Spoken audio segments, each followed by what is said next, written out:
Elsa ने कहा कि यहाँ का स्टाफ बिल्कुल परिवार की तरह मिलजुल कर रहता है। वो सब सुबह 6 बजे से लेकर रात 2 बजे तक मन लगाकर काम करते हैं। आखिरकार सारे गेस्ट रेस्टोरेंट में जाकर अपनी अपनी सीट्स पर बैठ गए। उनके ठीक सामने किचन थी जिसमें कई सारे शेफ बड़ी बारीकी से डिनर तैयार करने में लगे हुए थे। तभी एल्सा ने सभी गेस्ट को समझाया कि देखो, खाना आपके सामने ही बनेगा, लेकिन फोटो मत खींचना, वो अलाउड नहीं है यहाँ पे। इसके बाद जब उनका मेन शेफ वहाँ पहुँचा तो एल्सा ने उसे बताया कि टाइलर अपने साथ किसी मार्गॉट नाम की लड़की को लाया है, लेकिन उसका नाम तो लिस्ट में है ही नहीं। अब ये पता चलता है कि टाइलर ने करीब 1 साल पहले इस रेस्टोरेंट में सीट बुक की थी, पर उस वक्त उसकी गर्लफ्रेंड कोई और थी। इसका मतलब ये था कि मार्गॉट का यहाँ होना नहीं बनता। ये देखकर जूलियन थोड़ा नाखुश तो हुआ, लेकिन उसने इस बात को नजरअंदाज कर दिया। इसके बाद डिनर की शुरुआत हुई, जिसमें पहली डिश को सबके सामने पेश किया गया। जैसे ही वो सब खाने लगे तो टाइलर ने चुपके से एक फोटो ले ली। हर कोई खाने की तारीफ कर रहा था, पर मार्गॉट को इतना कोई पसंद नहीं आया। इसके बाद स्टाफ ने दूसरी डिश को पेश किया और शेफ ने खुद बाहर आकर सारे गेस्ट का स्वागत किया। उसने सबसे कहा कि वो खाना सिर्फ स्वाद के लिए नहीं, बल्कि ध्यान से उसकी बारीकियों को देखते हुए मजे लेकर खाएं। फिर उसने सबको अपनी डिश और उसके पीछे की कहानी के बारे में बताया। मार्गॉट को उसकी बातें कुछ खास नहीं लगी, मगर टाइलर की तो आंखें ही भर आई। इसके बाद उसने फिर से शेफ की नजरों से बचकर खाने की एक और तस्वीर ले ली। फिर टाइलर कहने लगा कि भाई, मुझे तो जगह बहुत बढ़िया लगी, मगर मार्गॉट ने कहा कि हाँ ठीक है, इतना भी कुछ खास नहीं है। खैर, बाद में शेफ ने सबको अगली डिश दी, जिसमें सिर्फ अलग अलग तरह की 5 सॉसेस थी, लेकिन उसके साथ उसने ब्रेड नहीं दी, क्योंकि उसका मानना था कि ब्रेड तो साले गरीब खाते हैं। ये सुनकर बिजनेसमैन ने कहा कि ये कैसी बचकानी बात हुई, और उसने एल्सा से ब्रेड लाने को कहा। जब एल्सा ने ब्रेड लाने से मना कर दिया तो वो तीनों बिजनेसमैन कहने लगे कि वो इस रेस्टोरेंट को बंद करवा देंगे, लेकिन एल्सा ने फिर से इनकार करते हुए कहा कि उन्हें वही खाना पड़ेगा जो उन्हें परोसा जा रहा है। मार्गॉट को इस बार तो खाना इतना वाहियात लगा कि उसने खाने से ही मना कर दिया। फिर कुछ देर बाद शेफ ने अपनी अगली डिश पेश की, जिसका नाम था मेमोरी।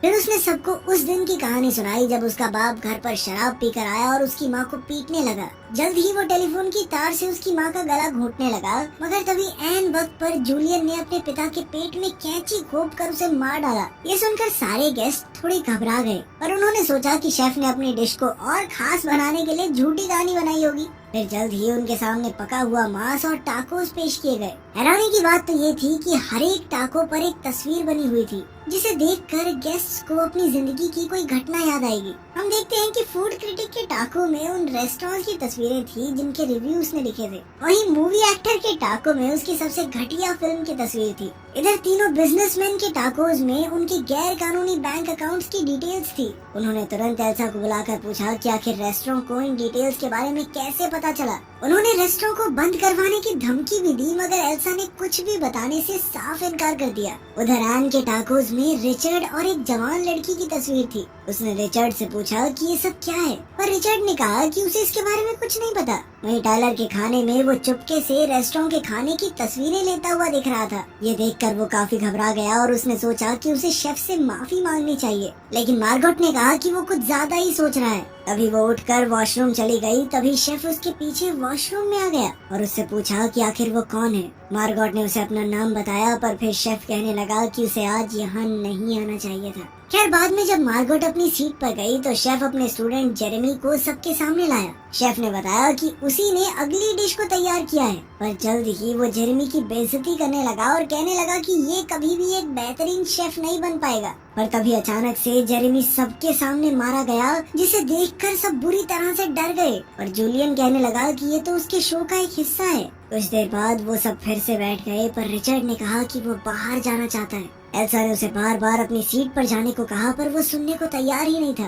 तभी अचानक रेस्टोरेंट के स्टाफ ने उसे पकड़कर उसकी एक उंगली काट डाली, जिसे देखकर सबके होश ही उड़ गए। इसके बाद सबको चेतावनी दी गई कि अगर उन्होंने यहाँ से भागने या शेफ के बनाए हुए खाने को खराब करने की कोशिश की तो उन्हें इससे भी ज्यादा भयानक सजा मिलेगी। ये सुनकर बाकी सब बुरी तरह डर गए, पर टाइलर चुपचाप बैठकर अपना खाना खाता रहा। फिर कुछ देर बाद जूलियन ने मार्गॉट को किचन में बुलाया और अपनी असलियत बताने को कहा। शेफ ने कहा कि उसने दिन रात मेहनत करके इस डिनर की तैयारी की थी, पर उसकी मौजूदगी से सब कुछ खराब हो रहा है। शेफ ने उसे बताया कि आज यहाँ आए हुए सभी गेस्ट्स की मौत हो जाएगी। फिर उसने मार्गॉट को 15 मिनट का टाइम देकर कहा कि तुम चूज कर लो कि मरना है या जिंदा रहना है। ये सुनकर वो बुरी तरह डर गई और रोते हुए अपने टेबल पर लौट आई। फिर अगली डिश से पहले शेफ ने कहा कि अगर किसी के मन में कोई सवाल आ रहा हो तो वो पूछ सकता है। तब एक आदमी ने पूछा कि आखिर वो ये सब क्यों कर रहा है। तब शेफ ने कहा कि वो इस रेस्टोरेंट को चलाते चलाते थक चुका है, उसे खाना बनाने में अब उतना मजा नहीं आता और इसका जिम्मेदार यहाँ मौजूद हर एक गेस्ट है। फिर उसने बताया कि फूड क्रिटिक को यहाँ इसलिए बुलाया गया क्योंकि उसके गंदे रिव्यूज की वजह से कई रेस्टोरेंट्स बंद हो गए और उसका एडिटर हर एक चीज में उसका साथ देता है। वहीं रिचर्ड और एन इस रेस्टोरेंट में अक्सर खाना खाने आते हैं, पर उन्होंने कभी भी खाने की तारीफ नहीं की। शेफ ने कहा कि उन्हें तो यहाँ की किसी डिश का नाम तक नहीं याद होगा। खैर, फिर उसने सबको अपने एंजल इन्वेस्टर के बारे में बताया जिसने इस रेस्टोरेंट में पैसे लगाए थे। तब ये खुलासा होता है कि जूलियन ने उसे बाहर पानी के ऊपर लटका रखा था क्योंकि वो मुनाफे के लिए बहुत लालची होता जा रहा था और उसने जानबूझकर रेस्टोरेंट के मेन्यू को कई बार बदलने की कोशिश की। तभी अचानक शेफ ने उस आदमी को पानी में डुबोकर सबके सामने मार डाला। फिर 15 मिनट बाद उसने मार्गोट को अपने ऑफिस में बुलाया और उससे पूछा कि उसका रिचर्ड से क्या नाता है। आखिरकार मार्गोट ने खुलासा किया कि वो एक वैश्विक दरिंदा है और उसका असली नाम है एरिन। पहले वो रिचर्ड के लिए काम करती थी और रिचर्ड उसे खूब पैसे देता था। ये सुनकर उसने एरिन को वापस टेबल पर भेज दिया।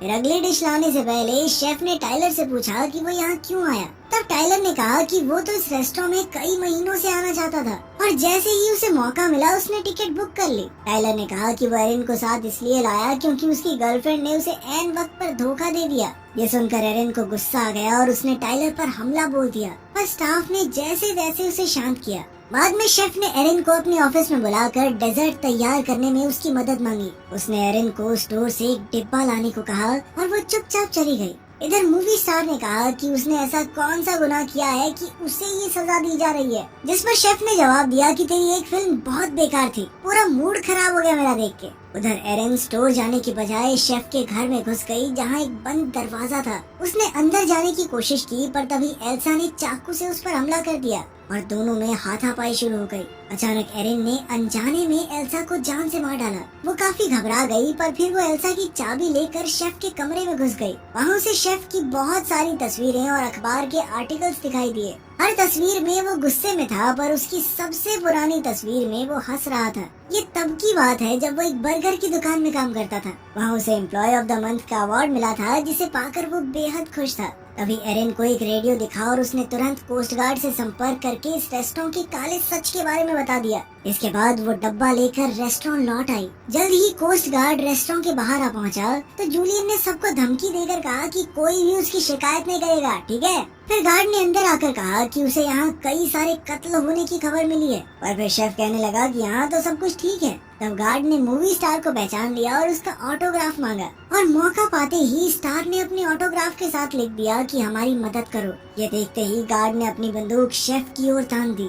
आखिरकार सबने चैन की सांस ली और गार्ड को शेफ की सारी सच्चाई बता दी। मगर तब ये खुलासा होता है कि गार्ड की बंदूक तो नकली थी और सारा स्टाफ हंसने लग गया। फिर शेफ ने कहा कि ये कोई गार्ड नहीं है, मेरे लिए काम करता है ये। आखिरकार शेफ ने आखिरी डिश पेश की तो एरिन को एक तरकीब सूझी। वो कहने लगी कि उसे खाना पसंद नहीं आया। इससे शेफ थोड़ा परेशान हो गया और पूछने लगा कि क्या पसंद नहीं आया तुम्हें। वो कहने लगी कि उसे बहुत भूख लगी है और शेफ उसे अच्छा खाना नहीं खिला पाया। ये सुनकर तो शेफ की ईगो पे बात आ गई और वो एरिन से पूछने लगा कि वो क्या खाएगी। तब एरिन ने कहा कि वो अमेरिकन चीज बर्गर और फ्राइज खाना चाहती है। जिसके बाद शेफ तुरंत किचन में जाकर खाना बनाने में जुट गया। बर्गर बनाते हुए उसे अपने पुराने दिन याद आ गए जब वो काफी खुश हुआ करता था। आखिरकार उसने एरिन को बर्गर दिया जिसे खाकर वो बहुत खुश हुई। उसने शेफ की बहुत तारीफ की जिससे वो बेहद खुश हो गया। फिर एरिन ने कहा कि वो बाकी के बर्गर पैक करवा कर ले जाना चाहती है। शेफ ने कुछ सोचकर उसे बर्गर पैक करके दे दिए, जिसके बाद उसने शेफ को पैसे दिए और जाने लगी। तभी उसने सोचा कि क्या उसे बाकियों को मरने के लिए छोड़ देना चाहिए, लेकिन तभी एन ने उसे इशारा किया कि बाहर जाकर अपनी जान बचाओ। एरिन के जाने के बाद शेफ ने उन सब का शुक्रिया अदा किया और कहा कि वो सब उसकी कला और जिंदगी की बर्बादी का कारण है।